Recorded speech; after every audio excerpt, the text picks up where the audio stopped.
मला जेव्हा म्हाडाचं घर लागलं बघ तेच आहे. मी जसं सांगितलं की दृश्यम मध्ये बॉलिवूड मध्ये प्रथमेश पदार्पण, तुम्हाला माहिती आहे तुमचा रोल किती आहे. म्हाडाचं लागलं प्रथमेश परबला घर असं जेव्हा हेडलाईन मध्ये आलं तर सगळ्यांनी मला कॉंग्रॅच्युलेट केलं. सगळं झालं आणि काही दिवसानंतर मला ते घर मिळालं. ईएमआयचं काय करणार. आणि माझे 2 EMI बाउन्स झाले. बाउन्स म्हणजे बाउन्स होणार होते, माझे पैसेच नव्हते. तर मी एक माझा पप्पी दादा म्हणून आहे, तो आत्तेचा मुलगा माझा, त्याच्याकडनं पैसे घेतले.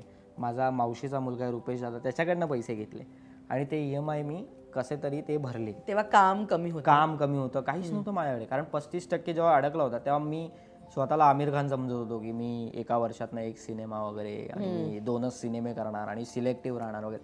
पण होतं काय ना, मराठी सिनेमात काम करत असताना रिलीज कधी होईल हे तुमच्या हातात नसतं. बरोबर आहे.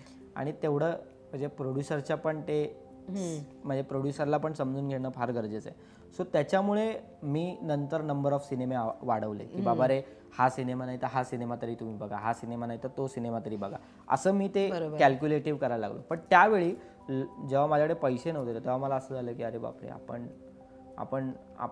आपण तर घर तर घेतलंय, पण याचा EMI आपण कसा भरायचा. ऍब्सोल्युटली. पैशांचं सोंग हे कधीच आणता येत नाही. तुला सांगतो, मी कोटक या बँकेत, त्या बँकेत मी माझ्या आईचे दागिने गहाण ठेवले होते.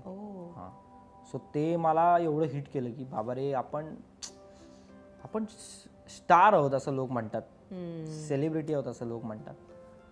पण आफ्टर टाइमपास, आफ्टर बालक पालक, आफ्टर 35% काठावर पास एवढे सिनेमे केल्यानंतर, झेपऱ्या पण त्यावेळी आला होता, एवढे सिनेमे केल्यानंतर तुझ्या आईचे दागिने तुला गहाण ठेवावे लागतात.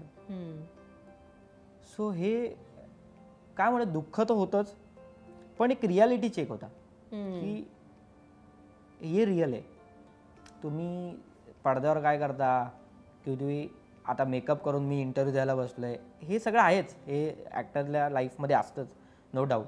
पण ही सिच्युएशन ही रिअल आहे. आणि जेव्हा मी ते दागिने सोडवले म्हणजे तेव्हा मला एवढा आनंद झाला होता.